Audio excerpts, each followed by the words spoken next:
On va commencer. Be'ezrat Hashem, ce Shabbat, on va lire Parashat Va'etchanan et on va essayer de lier la paracha avec la fête qu'on va fêter Be'ezrat Hashem la semaine prochaine, une fête qui s'appelle Tou Be'av. Tou Be'av, c'est le 15 Av. Chez les non... Hein? Voilà, chez les non-religieux, ils appellent ça la fête des amoureux. Mais il faut comprendre pourquoi on appelle ça la fête des amoureux. Et on va si on aura le temps, on va expliquer en détail. Sinon, on va finir Be'ezrat Hashem le cours d'après le Sod. C'est quoi cette fête-là? Mais d'après le Sod. Alors on va commencer d'abord par Parashat Va'etchanan. La paracha qu'on lit chaque fois après Tisha B'Av, Parashat Va'etchanan. Et on commence par la première haftara des consolations. Parce que les 3 semaines qu'on vient de passer, on a lu des haftarah, ça s'appelle Tlata de Puranuta. Les 3 Shabbatot que les prophètes nous ont annoncé des mauvaises nouvelles. Shabbat dernière, c'était la dernière Shabbat.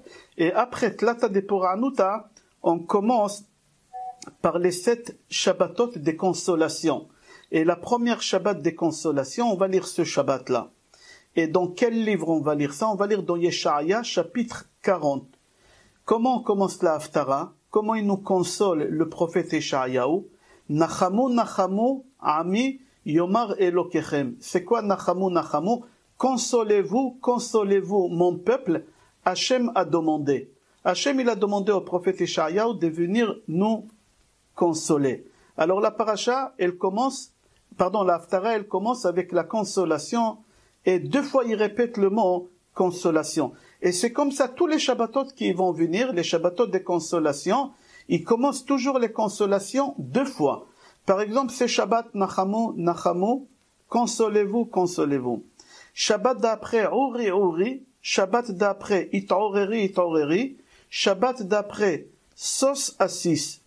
C'est-à-dire les Haftarot, les consolations, le prophète ou les prophètes, ils les répètent 2 fois. Il faut comprendre pourquoi les consolations, on les répète 2 fois. Alors nos sages, ils nous disent, parce que la punition, elle était double aussi, et les mauvaises nouvelles aussi, ils étaient en double langage. Quand on a entendu les mauvaises nouvelles de la destruction des Beth Amikdash, les prophètes, ils disaient 2 fois le mot de destruction. C'est-à-dire, le mot des mauvaises nouvelles, il était répété 2 fois. Alors, pour équilibrer, comme les mauvaises nouvelles, ils étaient doublées, alors les consolations aussi, ils sont doublés. Pour avoir un équilibre, c'est pour ça, c'est marqué Uri Uri, Itaoreri Itaoreri, Sos Assis, Nachamu Nachamu, c'est Shabbat, c'est Nachamu, Nachamu Ami. Alors qui c'est le prophète qui nous fait les consolations? On a dit, il s'appelle Yeshayahu, c'est dans chapitre 40. Vous savez comment on appelle ce prophète-là dans la Gemara Brachot? Dans Gemara Brachot, il y a un chapitre, le 9e chapitre, qui s'appelle Perek Aroé, le chapitre de celui qui rêve. Là-bas, il y a toutes sortes de rêves imaginaires que tu peux rêver, et là-bas, il y a l'interprétation des rêves. Et là-bas, c'est marqué, comment on sait que Yeshayahu, ce prophète, toujours il parle des consolations, parce que dans la Gemara Brachot, dans chapitre Nun Zain, Amud Bet, c'est marqué là-bas, c'est lui qui rêve d'un livre qui s'appelle Melachim. C'est dans le prophète. Melachim, les rois. Alors il faut que tu saches que l'interprétation de ces rêves, attends-toi à avoir un poste important. Elle continue la Gemara, c'est lui qui rêve de livres Yecheskel, des prophètes Yecheskel, s'appelle la Chochma. Attends-toi à avoir beaucoup de connaissances, beaucoup de sagesse. Akadosh Baruch Hu va t'ouvrir la cervelle. C'est lui qui rêve de Yeshayahu, c'est le prophète qu'on va lire l'Haftara ce Shabbat. Attends-toi des consolations, tu vas entendre des très bonnes nouvelles. Et c'est lui qui rêve de livre de Jérémie, il attend des mauvaises nouvelles. Alors qu'est-ce qu'on va dans la Gemara Brachot, qu'on donne un titre au prophète Yeshayahu dans l'Haftara de ce Shabbat, de quelqu'un qui annonce des bonnes nouvelles. Et c'est pour ça on va lire l'Haftara dans Yeshayahu des bonnes nouvelles. Ça, c'est concernant la Haftara. Concernant la paracha elle s'appelle Parashat Va'etchanan. C'est Moshe Rabbeinu qui l'implore Hachem de le laisser rentrer en Eretz Israël. Si tu écris le mot Va'etchanan, et tu regardes la valeur numérique, ça fait 515.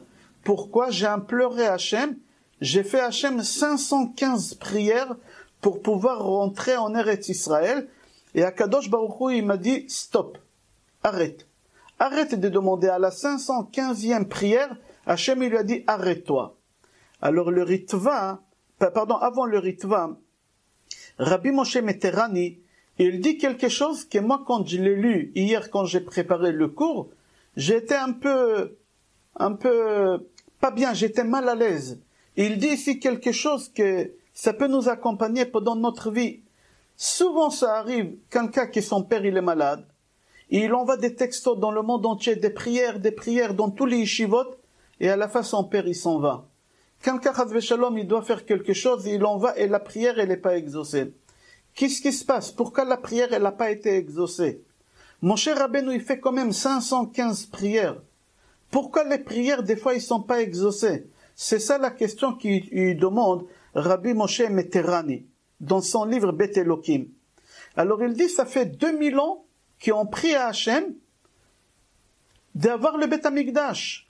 Et on n'a pas le Bet Amikdash. Comment ça se fait? Où ils vont tous ces prières-là? C'est pas des millions de prières, des milliards et des milliards de prières. Parce que nous, déjà, tous les jours, 3 fois par jour dans la Hamida, on demande dans 4 brachot à Akadosh Baruch Hu, qui nous donne le Bet Amikdash. Shiva Shoftenu Kebarishona, Bene Betra Kebatrila. On a beaucoup de tefilot. Goel Israël, Tishkon Betoch Yerushalayim Ercha, Tzemach David Avdecha. On a des milliards de prières, ça fait 2000 ans, et que Hachem il n'a pas écouté, et Hachem il n'écoute pas. Qu'est-ce qui se passe avec toutes ces prières qu'on a fait pendant toutes ces années? Et on n'a pas eu le Bet Amikdash. Quand est-ce que le Bet Amikdash il va être construit? Ça, c'est la question de Rabbi Moshe Meterani. Et Rabbi Moshe Meterani, il dit, écoute, apprends-toi quelque chose. Et c'est ça qu'est-ce que j'étais mal à l'aise quand j'ai lu ça. C'est la première fois que j'ai lu. Il dit, il faut que tu saches, quand il y a un problème, et tu pries, pour qu'Hachem il écoute la prière, il y a une quantité de prières, il y a un chiffre des prières que tu dois faire, que tu sais pas. Et à partir du moment que tu atteins ce chiffre des prières, Akadosh Baruch Hu, il va exaucer la prière. Mais il faut que tu saches que les prières, il n'y a aucune prière qui est en vain. Toutes les prières, Akadosh Baruch Hu, il les garde. Si tu n'as pas atteint la prière pour ton père, alors Akadosh Baruch Hu, il va garder tes prières pour un père de quelqu'un d'autre, d'un ami à toi. Akadosh Baruch Hu, il va prendre toutes les prières que tu as pu faire pour ton père et que tu n'as pas atteint le chiffre, Hachem, il va les mettre là-bas. Alors il dit concernant la construction des Bet Amikdash, qu'on demande à Akadosh Baruch Hu, ça fait 2000 ans, 3 fois par jour, si c'est pas plus dans Birkat Amazon, c'est des milliards de fois, et Akadosh Baruch Hu, il n'exauce pas. Alors il dit Rabbi Moshe Meterani, tu sais pourquoi Hachem il n'écoute pas? Parce que il y a une quantité de prières à faire, il y a un chiffre à atteindre, et tant qu'on n'a pas atteint ce chiffre-là, Akadosh Baruch Hu, il n'écoute pas la prière. Alors il dit maintenant, si cette année, Be'ezrat Hachem, le Mashiach il va venir, Hachem il a écouté nos prières. À cause de quelle prière Hachem il a construit le Bet Amikdash? Est-ce que c'est grâce à nos prières? Ou c'est grâce aux prières de l'autre génération? Ou la génération d'avant? Grâce à qui? Alors il dit, il faut que tu saches, si Be'ezrat Hachem, cette année on a le Bet Amikdash, c'est grâce à toutes les générations depuis 2000 ans. Pourquoi? Parce qu'il n'y a pas une génération mieux que l'autre. Seulement notre génération, on a réussi à atteindre le chiffre des prières qu'il faut faire pour la construction des Bet Amikdash. Et pour atteindre ce chiffre-là, tu avais besoin de l'autre génération et la génération d'avant, et toutes les générations. C'est pas grâce à notre génération qu'on a eu le Bet Amikdash. Comme ça, lui, il dit. Maintenant, Moshe Rabbeinu aussi, il prie à Kadosh Baruch Hu. Il implore à Kadosh Baruch Hu. Je veux rentrer à Yerushalayim. Je veux rentrer en Eretz Israël. Et Hachem, il lui dit non. Pardon, Hachem, il lui dit pas non, Hachem, il lui répond pas. Et Moshe Rabbeinu, il fait des prières et des prières et des prières.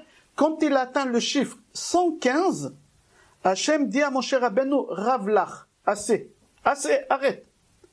Pourquoi? Parce que Moshe Rabbeinu, pour pouvoir rentrer en Eretz Israël, il fallait qu'il fasse la quantité des prières de 516 prières.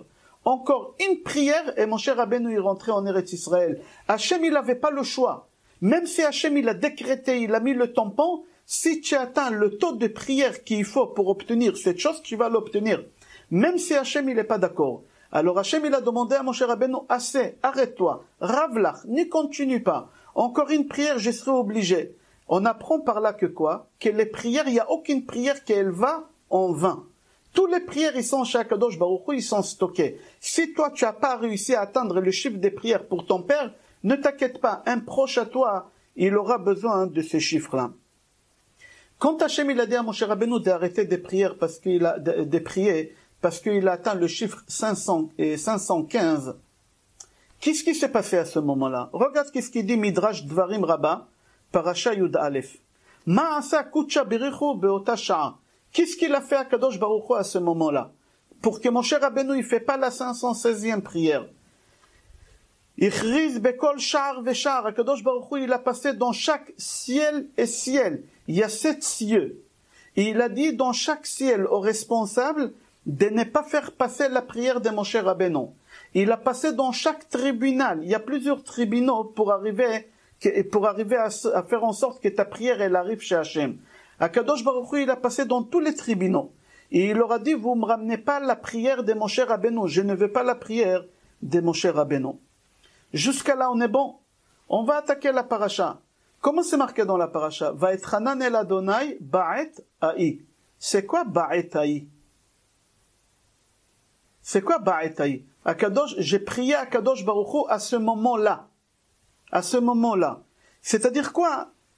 J'ai vu le dictionnaire, il dit pas à ce moment-là, lui il dit à cette époque. À cette époque ou à ce moment, ça peut être la même chose, mais moi j'aurais traduit plus à ce moment-là. Quelle époque? Quel moment Moshe Rabbeinu il a fait la prière? Pendant combien de temps il a fait les 515 prières? Combien de temps chaque prière elle a duré? Est-ce que c'était les mêmes prières? Les 515 prières, il a répété Hachem, je veux rentrer en Eretz Israël, Hachem, je veux rentrer en Eretz Israël, Hachem, laisse-moi. Est-ce que c'est ça la prière? C'est ça la question que le Pnei Yehoshua et Rabbi Yonatan Eifshitz ils posent. Les deux ils posent la même question. Quand on dit à cette époque-là, Moshe Rabbeinu il a prié, quelle époque? Alors les deux ils répondent. Il dit que Moshe Rabbeinu il a commencé à demander à Kadosh Baruch Hu de pouvoir rentrer en Eretz Israël tout Be'av, le 15 Av. Comme tu as dit tout à l'heure, Jean-Yves, que ça s'appelle la fête des amoureux. Ils appellent ça. Mais c'est pas chez nous. Ça s'appelle pas la fête des amoureux. Mais lui, il a commencé, Moshe Rabbeinu, à faire la prière. Nous, on appelle ça tout Be'av. Et on va expliquer, Be'ezrat Hashem, si on aura le temps, pourquoi ça s'appelle la fête des amoureux.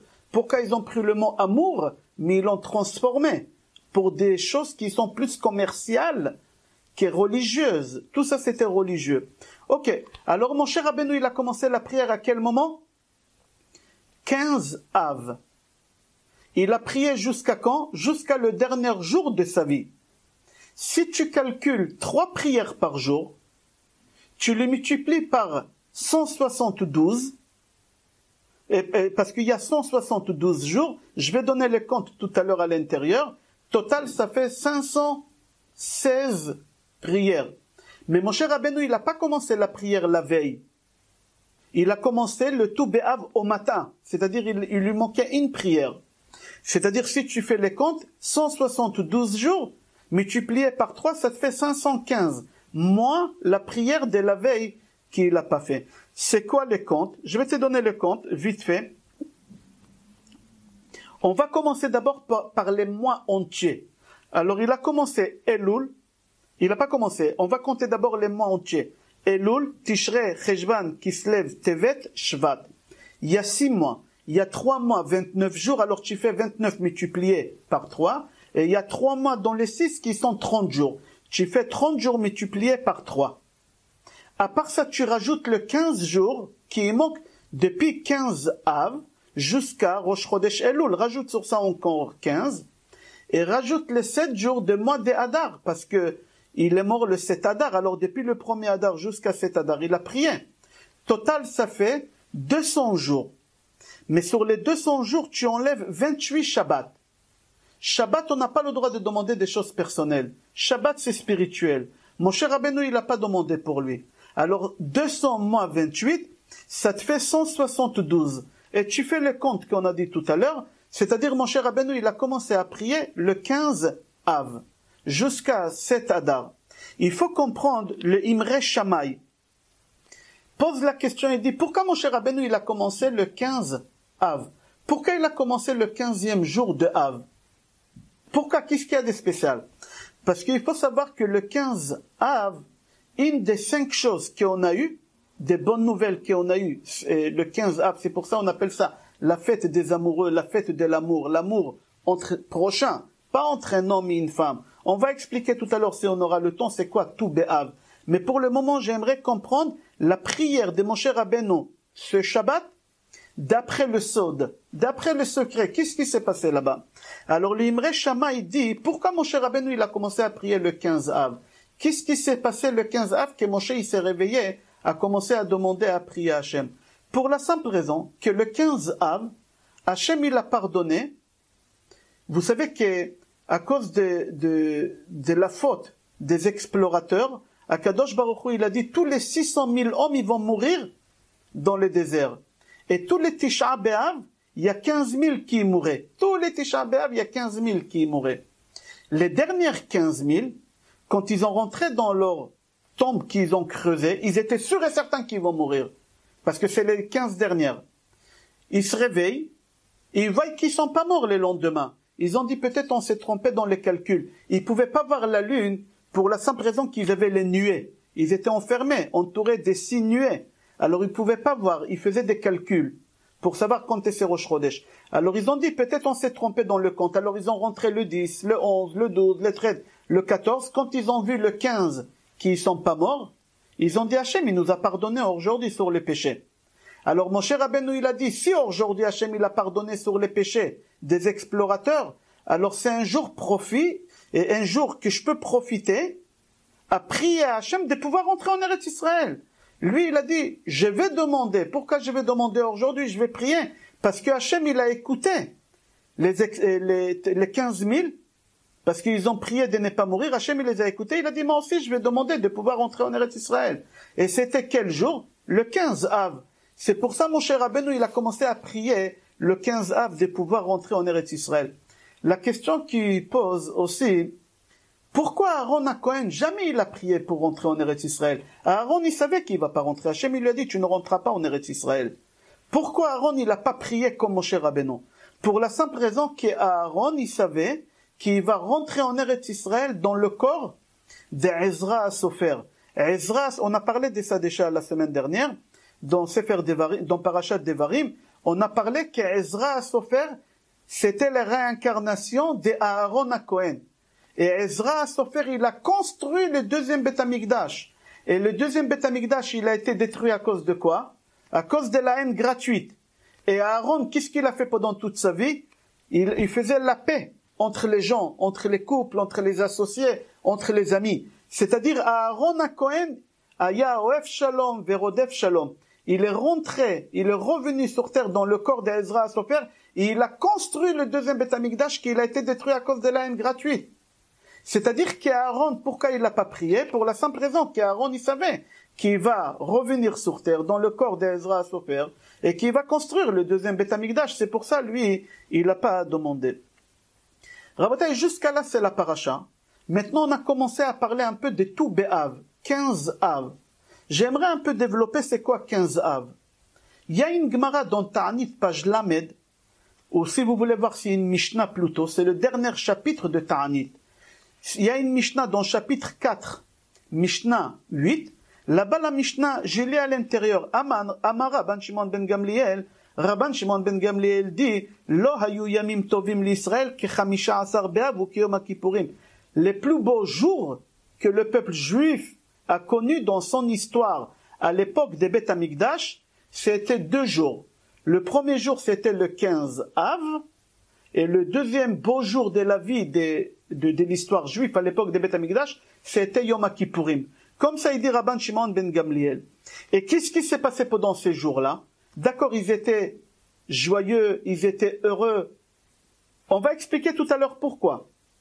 Mais il s'est passé quelque chose de spécial à Kippour et à tout Be'av. Je continue la Mishnah. Il dit, il faut que tu saches que le 15 Av et à Kippour, les jeunes filles juives qui n'arrivaient pas à se marier, ils s'empruntaient des habits blancs. C'est quoi des habits blancs? Des robes de mariée. Le jour de Kippour et le 15 Av, ils s'empruntaient des robes de mariée blancs.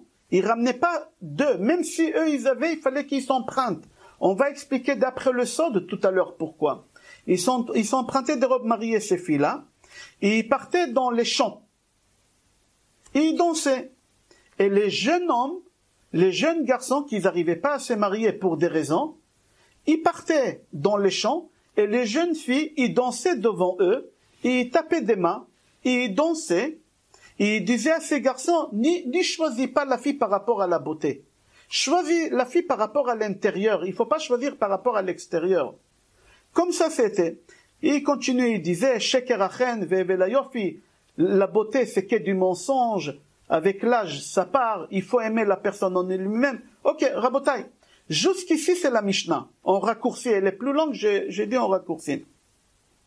On va essayer de comprendre ce qui s'est passé ici. Il y a beaucoup de choses qui ne sont pas compréhensibles dans cette Mishnah.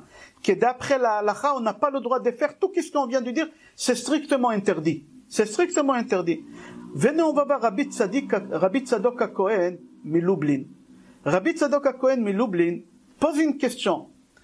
Dans quelle Gemara s'est marqué cette histoire que le jour des Kippour et le jour des Tou B'Av, 15 Av, les filles sortent, ils dansent et ils disent aux garçons, choisissez par rapport à l'intérieur.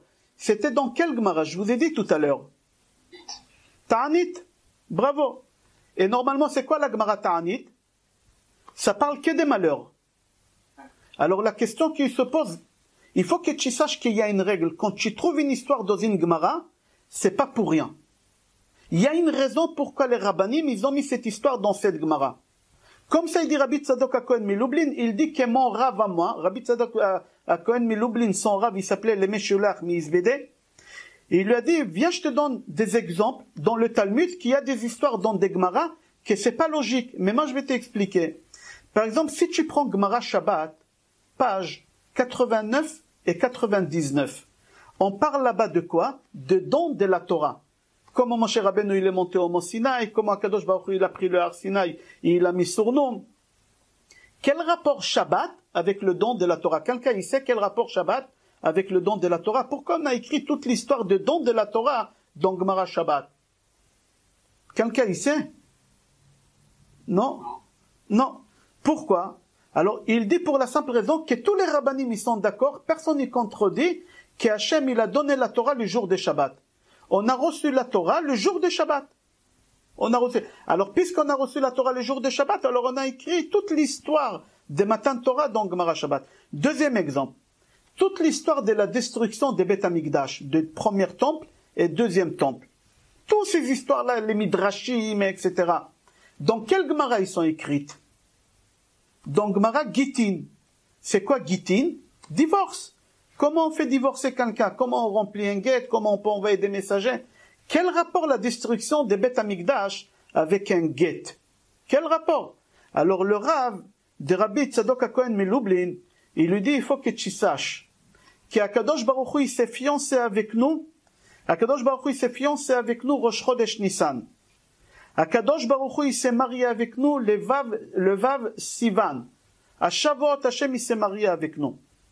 Alors il dit que tous les halachot de choupa, Jean-Yves, tu sais choupa, il y a la choupa, quand on ramène le khatan, on ramène avec des bougies, et on chante, il y a des brachot, et tout le monde ils sont debout. D'où on a appris tous ces halachot là? Où c'est marqué tous les halachot de choupa? Alors Rav Shlomo Klugler, il dit que tous les halachot de choupa, on a appris dedans de la Torah. Regarde Gemara Shabbat, comment on a reçu la Torah? Comme ça il faut faire un choupa. Pourquoi? Parce que quand on a reçu la Torah, c'était le mariage. Comme c'était le mariage avec Hachem, comme ça tu dois marier tes enfants. Et comment c'était le mariage? Hachem il a pris le Har Sinaï et il a mis sur nous. C'est quoi? C'est la choupa. C'est pour ça qu'il faut avoir une choupa.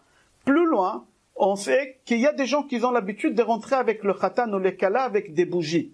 Pourquoi avec des bougies? C'est les éclairs. Au moment qu'on a reçu la Torah, il y avait des éclairs. Et on chante. Et on fait les brachot et on lit l'aktuba avec une belle voix, c'est les tonnerres. C'est se rappeler des tonnerres qu'on a eu au Beth Amikdash. Et on doit se tenir debout quand on lit les Sheva brachot. Pourquoi on doit se tenir debout? Tout simplement parce que c'est marqué dans le don de la Torah, dans Sefer Bereshit, chapitre 20, pasuk 15, c'est marqué là-bas, Vayara ha'am vayanu vayamdu merachok. c'est quoi Vayamdou? Ils se sont tenus debout. Alors, puisqu'au moment qu'Hachem nous a donné la Torah, on s'est tenu debout, alors comme ça, on doit se tenir debout aussi quand il y a la choupa. Alors maintenant, on va comprendre pourquoi, Rabbi Tzadok HaKohen Milublin, il dit, mon Rav, il m'a dit, pourquoi toute l'histoire de la destruction des Beth Amikdash, qu'est-ce qu'on est en train de passer aujourd'hui? Il est dans Gemara Gittin, pour la simple raison qu'on est marié avec Hachem. Et Hachem, qu'est-ce qu'il a fait quand il a détruit le Beth Amikdash? Il a détruit la maison et il nous a renvoyé. Quand un homme il divorce, il renvoie sa femme. Veshilecha, il la renvoie. Qu'est-ce qu'il a fait? Hachem, il a détruit le Beth Amikdash et il nous a renvoyé en exil. C'est quoi? C'est un divorce. Alors si tu appelles ça un divorce, un get, alors ça doit être dans Gemara Gittin. Alors maintenant, il faut comprendre pourquoi l'histoire qu'on a dit tout à l'heure que les plus beaux jours du peuple juif à l'époque de Beth Amikdash, c'était à Kippour, et le 15 Av, c'est dans Gemara Ta'anit. Pourquoi dans Gemara Ta'anit? Quel rapport il y a entre ces deux choses-là avec Gemara Ta'anit? Alors j'ai trouvé une réponse dans Mahari Even Shoaib. Il dit certes, c'est pas l'endroit, mais il faut que tu saches, si tu prends Gemara Ta'anit, ça parle là-bas que des malheurs. Que des malheurs. Tout la Gemara, des problèmes, des problèmes.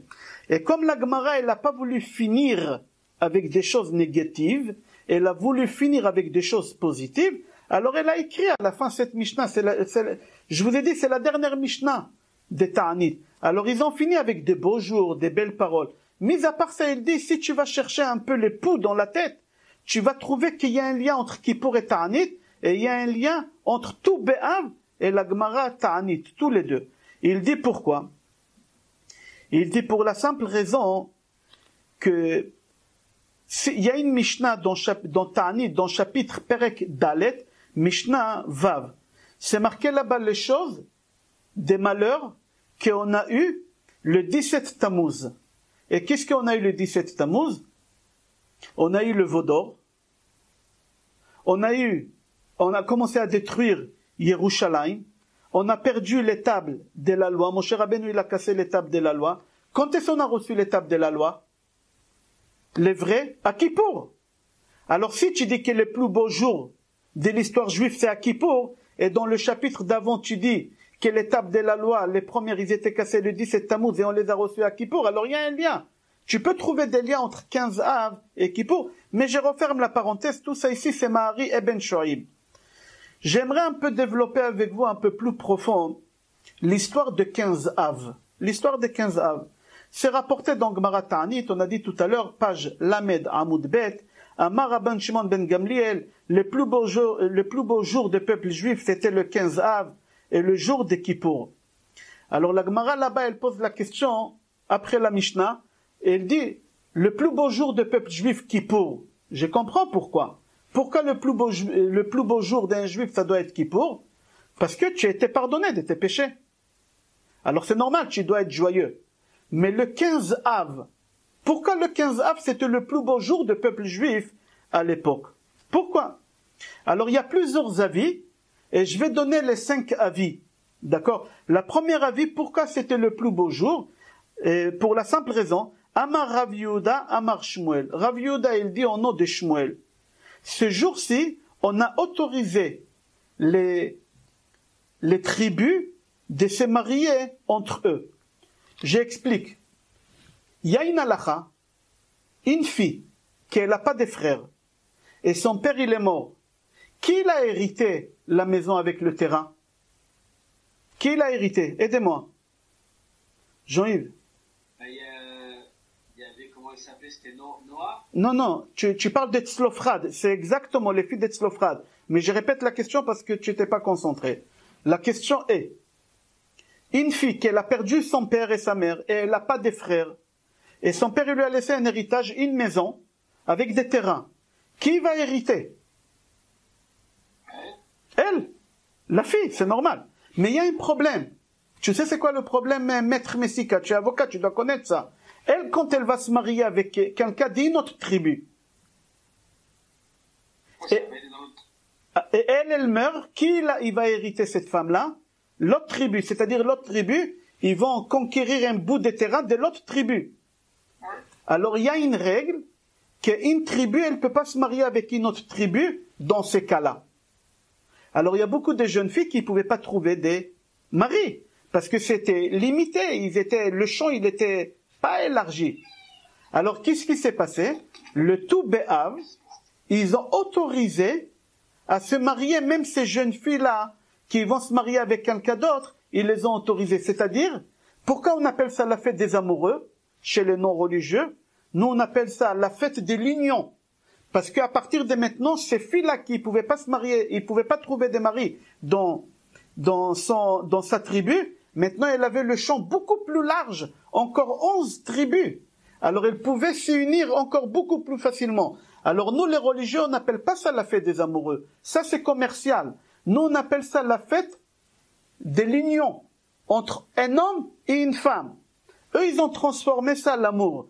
Alors quand est-ce d'après Rav Yehuda au nom de Shmuel, on avait le droit de se marier, quand est-ce c'était tout Béav. Il y a une autre avis, Oula Amar, il s'est passé autre chose. Oula dit, ce jour-ci, Bitel Oshea ben Ela, Melech Israël HaShomrim, Shesam Yerovam ben Nevat ala Drachim b'Yerushalayim. Je vais expliquer. Vous savez qu'en Israël, on avait, le royaume, il était divisé en deux. Malchei Yehuda et Malchei Israël. Les Malchei Israël, ceux qui régnaient à Yerushalayim, c'était le fils du roi Salomon, Yerochovam, d'accord? Et celui qui régnait à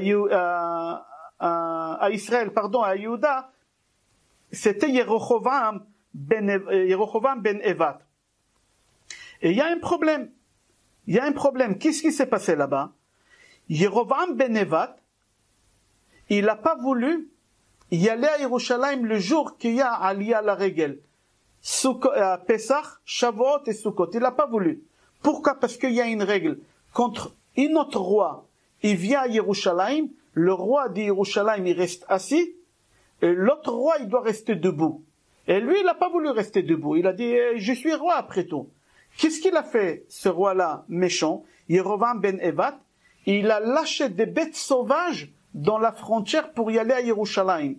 Et il a mis des idolâtries.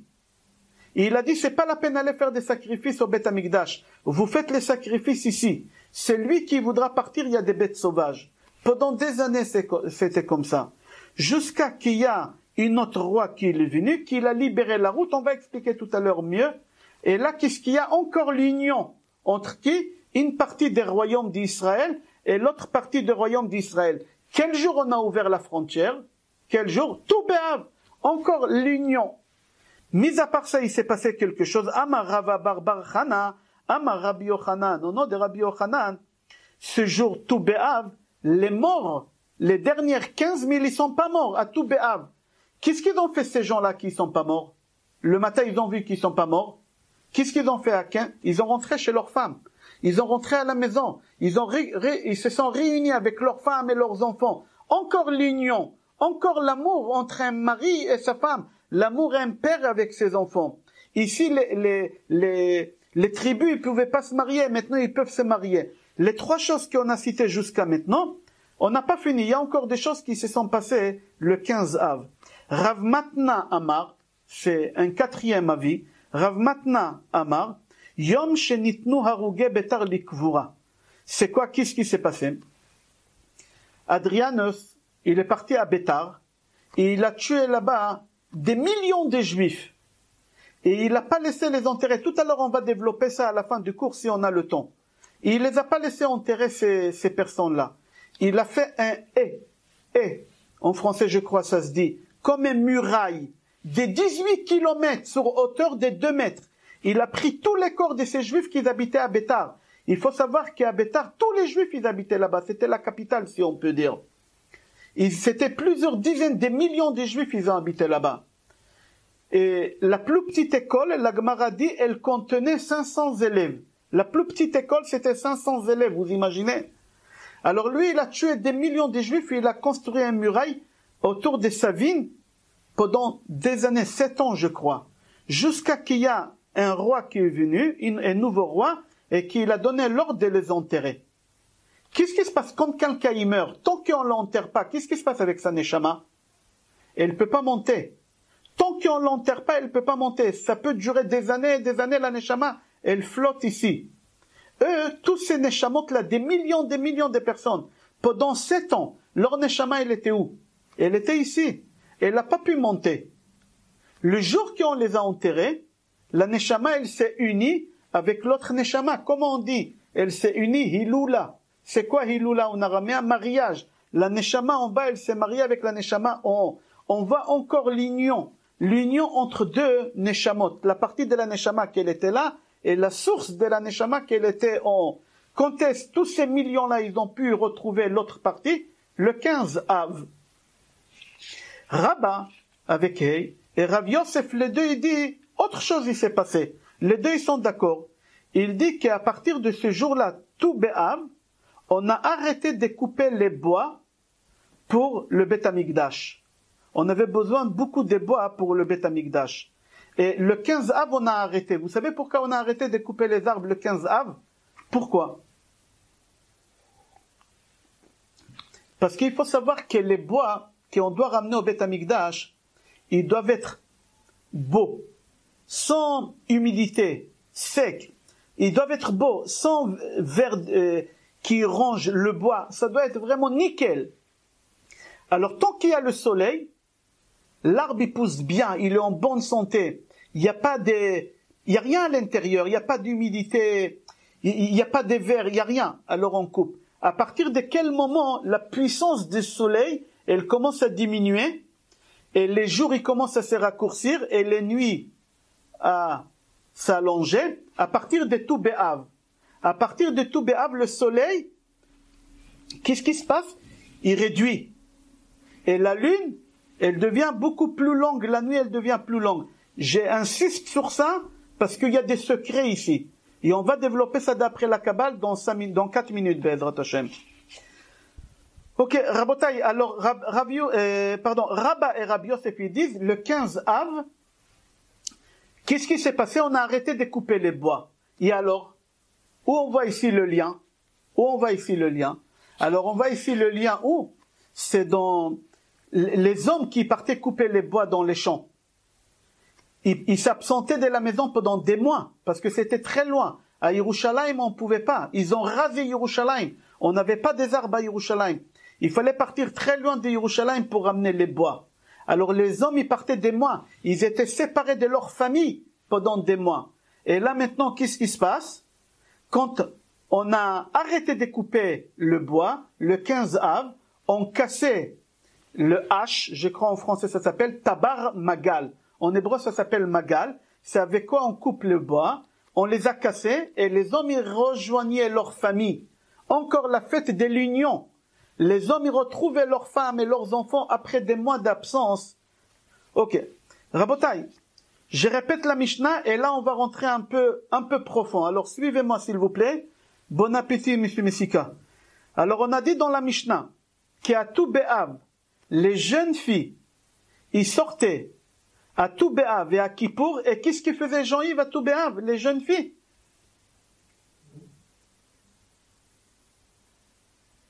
Elles dansaient dans les champs, elle dit. On a le droit de danser. J'ai réactivé mon micro, elle s'habillait en blanc, elle dansait dans les champs. On a le droit de danser d'abord à Shabbat? Mais on n'a pas le droit de danser une femme, on n'a pas le droit de danser devant les hommes. Ah, attends, c'est la bombe atomique. Une femme, elle peut pas danser devant les hommes. Et elle chantait. Une femme, elle peut chanter devant les hommes. Elle peut pas danser. Jean-Yves, qu'est-ce que tu as dit aussi? Que quoi? Elle s'habillait en blanc. Et encore, tu as dit quoi?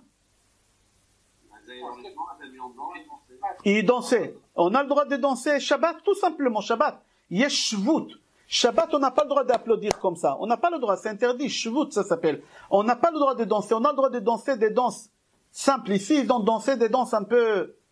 Alors, il y a des questions ici. Comment c'est possible que les femmes y dansaient devant les hommes, les femmes y chantaient devant les hommes? Comment ça se fait que les femmes, ils avaient besoin de s'emprunter des robes blanches? Pourquoi des robes blanches? Pourquoi ils partaient avec des robes des mariés? Pourquoi Kippour? Le jour le plus solennel, le jour le plus saint, tu vas regarder une femme, et quand les filles chantaient, qu'est-ce qu'ils disaient dans leur chant? Sa'enecha ur'e, lève tes yeux, regarde-moi. Comment tu peux demander à un homme de regarder une femme? Comment c'est possible une chose? Attends 2 secondes, là. J'ai Audrey Crespin là, qui veut rentrer, mais c'est la femme de... Non, Audrey Crespa, non, c'est des Charles, c'est bon. Il vient au cours. Non, mais c'est comment il s'appelle, Benjamin? C'est Benjamin? Oui, c'est Benjamin. Tu peux l'accepter. C'est marqué Audrey, hein, c'est pas marqué Benjamin. C'est pas grave. Il utilise de sa femme, il m'a dit. Il venait au cours, il vient au cours, lui. Ok, alors Rabotai, je répète les questions. Oh, tout d'abord, la première question que qui dansait, on a dit, Jean-Yves? Les jeunes filles qui ne pouvaient pas se marier. Et les hommes, ils faisaient quoi, les hommes? Ils dansaient pas? Ben non, ils disaient que non. Il faut comprendre pourquoi. Il y a une raison pourquoi les hommes, ils dansaient pas. C'est un spectacle. Alors si c'est un spectacle, tu as le droit d'aller voir un spectacle que les femmes y dansent, que les femmes chantent. Non, mais surtout Shabbat, Kippour. Surtout Shabbat, surtout. On n'a pas le droit, tout simplement, tout court. Mis à part ça, c'est marqué qu'ils s'empruntaient des habits. J'ai insisté sur ça, qu'ils s'empruntaient des robes blanches, des robes des mariés. Pourquoi ils s'empruntaient? C'est quoi cette chose? Il fallait s'emprunter. Même une fille riche, qu'elle avait des habits, il fallait qu'elle s'emprunte. Mis à part ça, la Gemara dit, encore une question, que les hommes qui n'avaient pas des femmes, ils partaient dans les champs. C'est normal. Les hommes qui étaient mariés, ils partaient pas dans les champs, ils n'avaient rien à chercher là-bas. Ils avaient déjà une femme. Ça vient la tradition, on dit qu'une jeune fille qui n'arrive pas à se marier aujourd'hui, si elle enfile la robe de mariée d'une femme mariée, elle pourra plus facilement se marier. Jamais j'ai entendu ça, jamais j'ai lu ça quelque part. Ah si. Jamais j'ai lu ça. Bah si, ma femme, elle a prêté sa robe de mariée à sa cousine qui n'arrivait pas à se marier. Et elle s'est mariée? Non, elle n'est toujours pas mariée. Elle est toujours pas mariée. C'est pas parce que ta femme, elle l'a fait que c'est à la femme. Non, mais bon, je sais pas. Ok. La dernière question, Rabotai, la dernière question et on avance. Et c'est marqué que les hommes célibataires, ils partaient dans les champs les jours des Kippour et tout béab. D'accord, les hommes célibataires, c'est logique. Pourquoi tu précises? Juste un instant. Tu vas la mettre en ligne, cette vidéo, parce que là, nous, on intervient, on nous voit parler, etc. Oui, c'est pas grave. Bah, quand même, quoi, non, je vais pas raconter des histoires. Non, c'est bon. Personne ne te connaît, il y a pas de nom des familles. Moi, je suis connu sur Internet, monsieur. Ok, venez, on va voir Braïta. On va avancer. Venez, on va voir Braïta, Gemara Baba Batra, page 121. Il ramène au nom de Ritva. Il dit, pourquoi il sortait avec des habits blancs? Tout simplement. Lui, il se lève pas robe des mariés, comme on a soulevé dans la Mishnah. Lui, il dit des robes blanches. Il dit pour te dire que le blanc, ça signifie la pureté. Si les hommes, ils partaient voir les femmes parce que c'était des gens purs, ils n'avaient pas des arrière-pensées. C'est pour ça les hommes, d'après le Ritva, lui, il dit comme ça, hein, c'est pour ça les femmes, ils disaient aux garçons, Bachour, sana enecha ur'e. Et on n'avait pas peur qu'il va glisser avec le Yetzer Hara. Pourquoi? L'habit blanc, il symbolise la pureté, tout simplement. Mais c'est bizarre. C'est bizarre le Ritva, qu'est-ce qu'il dit? Vous savez pourquoi c'est bizarre? Amincha, quelle lecture de Amincha de Kippour, on fait quelle lecture? La paracha? Oui, oui, on parle de quoi là-bas? Des interdits. Tous les interdits, pourquoi? Tu l'avais dit une fois, mais je ne me souviens plus. Pourquoi c'est marqué dans Gemara, hein? Megillah, page Lamed Aleph. La Gemara Megillah dit, pourquoi? Pour la simple raison que les femmes, quand ils venaient à Kippour, il s'est maquillé, on n'a pas le droit de se maquiller, mais il s'est maquillé la veille, il s'est habillé bien, il s'est parfumé la veille. Et les femmes, quand ils venaient à la synagogue, ça pouvait tourner la tête des hommes. Même en plein Kippour. Même en plein Kippour. Alors, pour ne pas arriver à ça, qu'est-ce qu'ils ont fait, Chachamim? Ils ont fait les interdits. Alors, la question qu'elle se pose sur le Ritva, elle dit, oui, le blanc, ça signifie la pureté.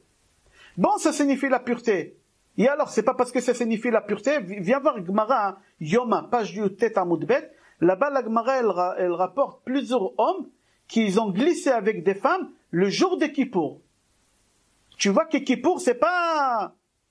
Tout le monde, ils peuvent glisser à Kippour aussi. Alors, je comprends pas la réponse de Ritva. Je comprends pas la réponse de Ritva, hein, qui dit que l'habit blanc, il signifie la pureté, et c'est pas possible qu'ils ont glissé. Comment c'est pas possible? À Kippour aussi, on est habillé en blanc, et il y a des hommes qui ont glissé. Il y a une Gemara Yoma, page du Tet Amoudbet, là-bas, la Gemara, elle raconte qu'Ana Ardea, il y a plusieurs hommes qui ont glissé en plein Kippour. Il y en a qui disent peut-être à Kippour et à Yerushalayim, parce que tout ça s'est passé à Yerushalayim, à l'époque des Beth Amikdash. Alors Kippour et Yerushalayim, peut-être c'était une protection un peu spéciale, peut-être, mais pas à l'étranger, pas à l'extérieur d'Yerushalayim. Venez, on va voir qu'est-ce qu'il dit Rabbi Yosef Shaul Natzon, Zichrono Livracha. Il dit, est-ce que tu n'as pas trouvé un autre jour dans l'année d'aller chercher une femme pour te marier, aller regarder une femme, tu n'as pas trouvé un jour, tu as choisi le jour le plus solennel, le jour le plus saint, le jour, c'est pas le jour le plus important dans le judaïsme. Il y a des gens qui y croient que le jour le plus important c'est Kippour. Non. Par ordre, d'abord c'est Shabbat. Il y a des gens qui font pas Shabbat mais ils font Kippour. C'est une erreur. C'est une erreur. N'y fais pas Kippour et fais Shabbat. C'est beaucoup mieux. Alors, le jour le plus important c'est Shabbat, après Kippour, après Yom Tov, après Chol HaMoed. D'accord? Alors lui, il dit, tu n'as pas trouvé un autre jour de l'année et que tu as choisi quel est le jour de Kippour pour aller chercher une femme? Tu peux pas attendre d'aller chercher une femme un autre jour. Il faut comprendre. Mis à part ça, vous savez qu'à Kippour, il y en a qui se mettent debout pendant tout Kippour. Il y en a qui, pourquoi? Pour rassembler à des malachim. À Kippour, on est comme des anges. On est habillé en blanc, on mange pas, on boit pas, on va pas avec la femme. On est comme des anges. Et non, un ange, il se marie? Non. Alors si tu es comme un ange, qu'est-ce que tu vas chercher une femme pour te marier? Ça, c'est la question de Rabbi Yosef Shaul Natzon. Il dit comme ça, ok. J'ai trouvé dans un livre qui s'appelle Korvei Yitzhak, au nom de Beth David. Il dit en réalité que les filles étaient habillées en blanc. Ils chantaient, ils dansaient, Ke'atu Be'av. Et à Kippour, non, ils n'étaient pas habillés en blanc. Ils chantaient pas, ils dansaient pas, tout simplement qu'on n'a pas le droit. Mishum Shvut. Et il ramène le Rambam. Il dit que le Rambam dit qu'on n'a pas le droit de faire toutes ces choses-là. Alors c'est pas possible d'accepter. Il dit c'est pas possible d'accepter. Ok. On va essayer de comprendre ensemble pourquoi il fallait s'emprunter des habits. Une fille, qu'elle avait sa robe de mariée, qu'elle a achetée depuis longtemps, pour peut-être avoir son mazal, et elle avait cet habit-là, quand elle partait à Kippour et à Tou B'Av, elle partait dans les champs, elle n'avait pas le droit de mettre cette robe-là. Elle l'a prêtée à quelqu'un d'autre. Et elle s'empruntait une autre. Même si ta robe, elle valait 3 000, 4 000, 5 000 euros, et tu as mis des pierres Swarovski ou je sais pas quoi, tu la prêtes, tu la mets pas. Tu vas t'emprunter une autre robe. Pourquoi emprunter? C'est quoi ce sod-là? C'est quoi cette chose-là de s'emprunter? Alors, pour la simple raison, écoutez pourquoi, il y a deux raisons, et les deux, c'est un peu d'après le sod. Vous savez, Yaakov, notre père, il a travaillé pendant combien de temps pour avoir le droit de se marier avec Rachel? Combien de temps il a travaillé? 7 ans. Le jour qu'il devait se marier avec Rachel, c'était quel jour? Vendredi. Vendredi avant Shabbat. Vendredi avant Shabbat, Rachel elle est habillée avec la robe blanche des mariés. Elle est habillée avec la robe blanche des mariés. Et au moment qu'elle s'est rendue compte que son père, il la déshabille, il prend la robe des mariés, il met à sa sœur Léa, qu'est-ce qu'elle fait Rachel tout de suite? Elle va voir Léa et elle dit à Léa, sache que la robe ça suffit pas. Il y a des codes. Il y a des codes. C'est quoi les codes? China. Chala nida adlakat nerot. Comme Chana. Chala, il lui a pris les halachot. Maintenant, quand Léa, elle est partie vers la choupa, Shabbat, il est rentré. Vous savez, il y a je crois en français, ça s'appelle le hé. Quand elle marchait vers la choupa, c'était Shabbat. Qu'est-ce qu'il a fait Lavan? Lavan, il a demandé à un goy d'éteindre les bougies. C'est-à-dire que Yaakov, il a épousé Léa, quand? Dans l'obscurité. Il ne pouvait pas allumer parce que Shabbat, il est rentré. Il a épousé Léa en croyant que c'était Rachel. C'est-à-dire que Rachel, elle vient de donner quoi? Toute sa vie. Olam hazeh ve'olam haba. Et elle a donné à sa sœur ce monde et l'autre monde. Pourquoi elle a fait ça? Parce que l'autre monde, parce que Rachel, elle devait avoir normalement les 12 tribus qu'elle. Parce que si Yaakov, il aurait épousé Rachel, il n'aurait pas épousé Léa. Il n'aurait pas pris les servantes. Yaakov, il était obligé de prendre les servantes parce que Rachel, elle était stérile, etc. On ne va pas rentrer dans ça. Mais normalement, qui devait sortir de Rachel? Tous les 12 tribus. C'est-à-dire que Rachel, elle devait avoir Olam hazeh et Olam haba. Qu'est-ce qu'elle a fait Rachel? Rachel, elle a dit, je pardonne surtout. Et Olam hazeh, je vais me marier peut-être avec Esav. puisque maintenant Yaakov il est marié avec Léa, il reste l'autre frère, Esav. Qui va se marier à Esav avec moi? C'est-à-dire, je suis en train de perdre Olam Hazeh, Olam Haba. Et elle a fait ça. Pourquoi elle a fait tout ça? Elle a donné Olam Hazeh, Olam Haba pour une raison. Quelle raison? L'amour gratuit. L'amour pour sa sœur. Parce que si Yaakov il était dur, Yaakov s'il aurait su que c'est Léa sous la choupa, Yaakov il l'aurait renvoyé. Et il aurait eu honte devant tout le monde. Qu'est-ce qu'elle a fait Rachel? Elle n'a pas voulu que sa sœur elle aura honte. Qu'est-ce qu'elle a fait? Elle a donné à sa sœur la robe. Alors qu'est-ce qu'ils font les jeunes filles à Kippour? Qu'est-ce qu'ils font les jeunes filles à Tou B'Av? Ils s'empruntent des robes. Même si tu as une robe, tu es obligé de t'emprunter. Tu n'as pas le droit de mettre ta robe à toi. Pourquoi? Rachel, pour réveiller le miséricorde qu'Akadosh Baruch Hu il a eu pour Rachel. Quelle miséricorde Hachem il a eu pour Rachel? Avant d'expliquer c'est quoi le miséricorde qu'Hachem il a eu pour Rachel, est-ce que ça vous rappelle l'histoire de Rachel et Léa, Kamtsa et Bar Kamtsa? Vous connaissez l'histoire de Kamtsa et Bar Kamtsa, Gemara Gitin, page Nunvav, Amud Bet.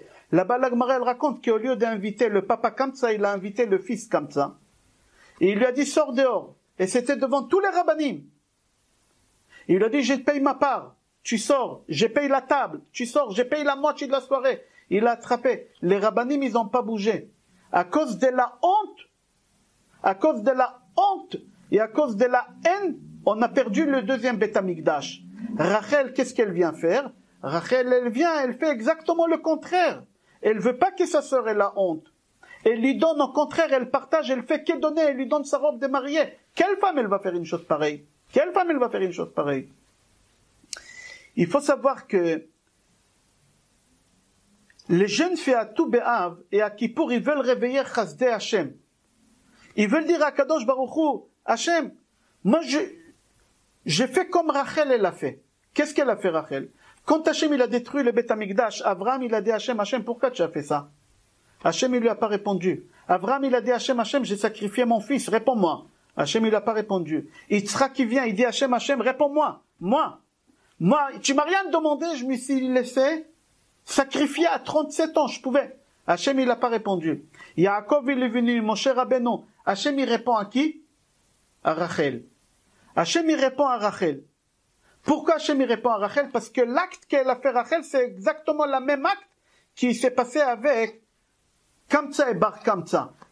Là-bas c'était la haine gratuite, et ici c'était l'amour gratuit. Et pour l'amour gratuit, Akadosh Baruch Hu, il a fait en sorte, Be'ezrat Hashem, qu'on va récupérer le troisième Beth Amikdash, Bekarov. Et c'est ça qu'est-ce qu'ils font, les Benot Israël, Tou B'Av et Kippour, ils font donner à l'autre fille leur robe qu'ils ont payé très cher pour leur donner plus de chances de se marier. Et comme ça, on réveille à Akadosh Baruch Hu la miséricorde d'Akadosh Baruch Hu.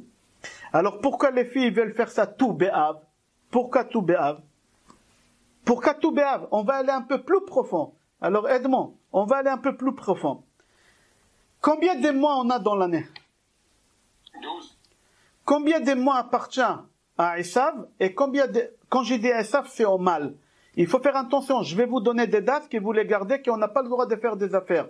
D'après la Kabbale, on ne fait pas des affaires, on n'achète pas, quand j'ai dit des affaires, des grosses affaires.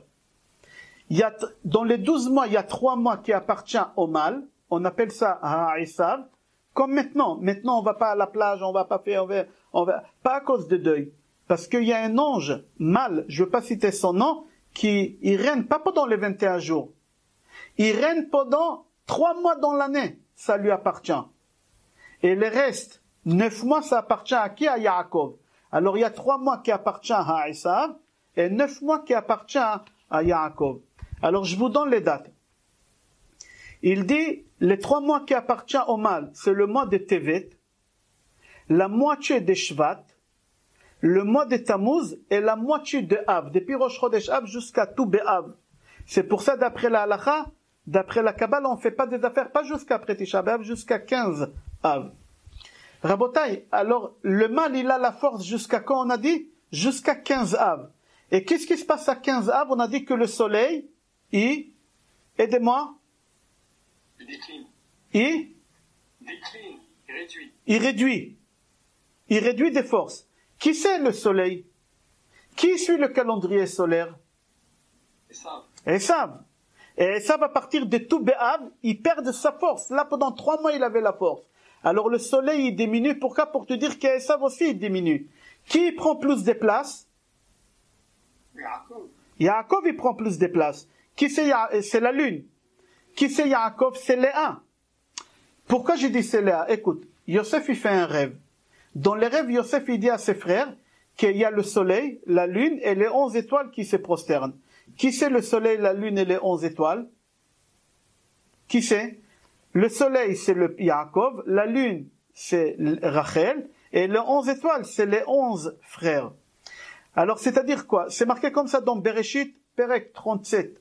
C'est marqué là-bas que Yaakov, il leur dit, Hashemesh ve'ayarech ve'achad asar kochavim mishtachavim li. C'est-à-dire quoi? Que Yaakov, il est contre les nations. Il nous protège contre les nations.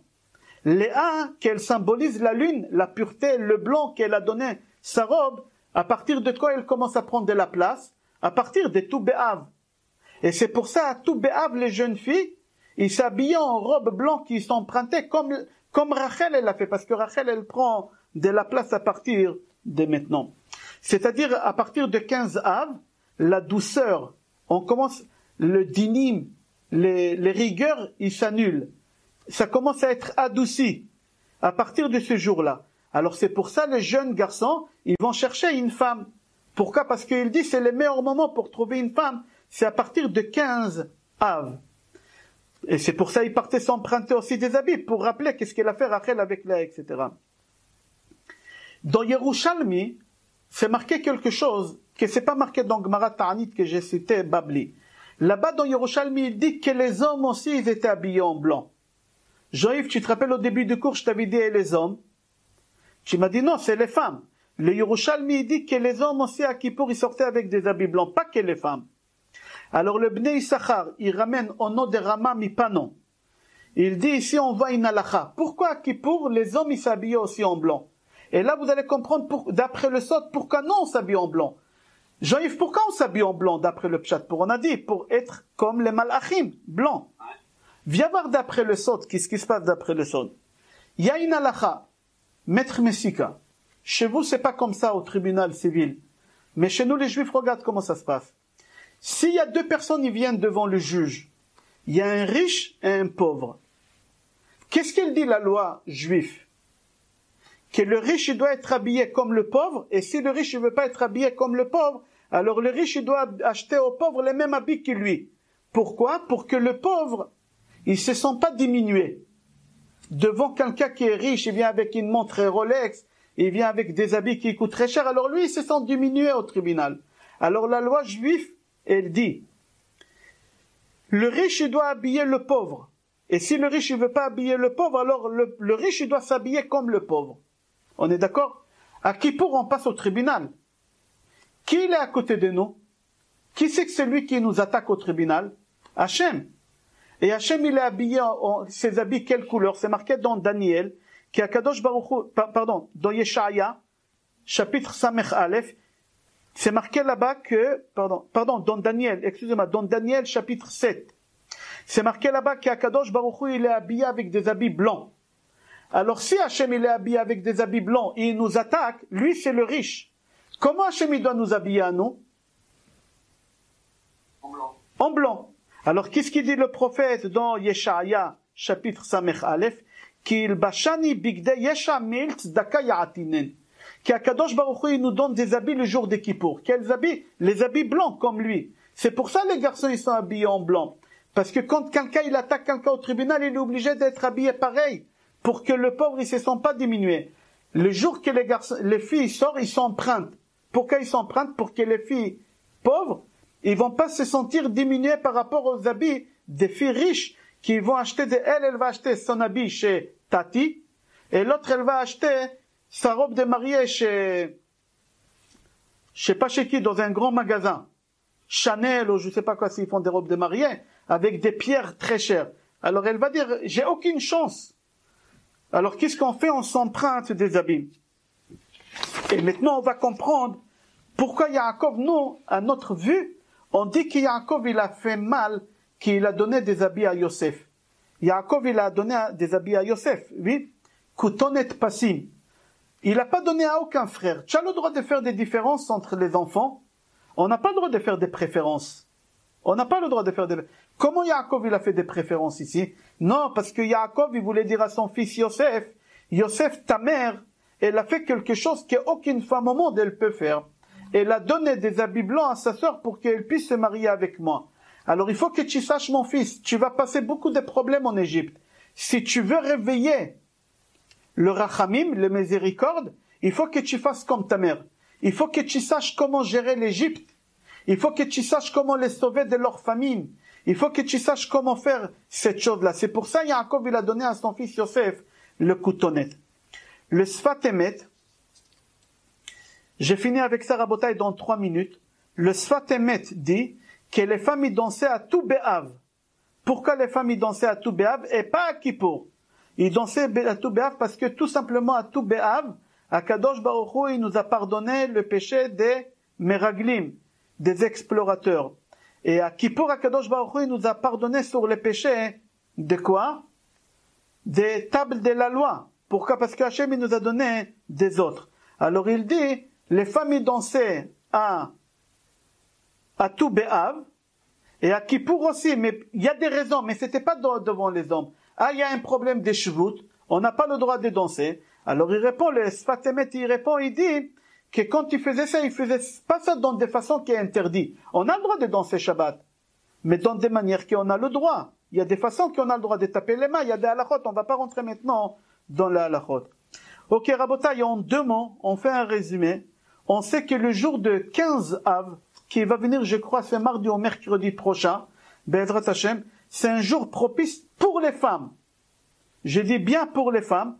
C'est un jour propice pour trouver son mari aux femmes. C'est un cadeau qu'Akadosh Baruch Hu, il a donné aux femmes parce que les femmes, ils n'ont pas participé ni au Vaudor, ils n'ont pas participé à toutes les choses que les hommes, ils ont participé. Alors Akadosh Baruch Hu, il leur a donné un cadeau. Il leur a donné plusieurs cadeaux aux femmes. Un des cadeaux qu'il leur a donné, quand on sait, c'était Rosh Chodesh. Parce que la lune, elle se renouvelle, la lune c'est Rachel, comme on a expliqué. Et deuxième chose qu'Akadosh Baruch Hu leur a donné, tout Béav, c'est la fête des femmes. Mais les non-religieux, ils appellent ça la fête des amoureux, parce qu'ils transforment les choses. Et j'ai vu dans plusieurs livres, et j'ai vu aussi Rav Baruch Rosenblum Shlita, il dit, il faut que tu saches, le Mashiach, il va venir, Be'ezrat Hashem, on attend tous les jours. Mais quand est-ce que le Mashiach, il va nous faire descendre le Beth Amikdash? Quel jour? D'accord, le Mashiach, il va venir, il n'y a pas de problème. Est-ce que c'est 1 mois, 2 mois, 3 mois, 6 mois après quand? Il y a une date. La date quand est-ce qu'on aura le Beth Amikdash Be'ezrat Hashem, c'est tout Béav.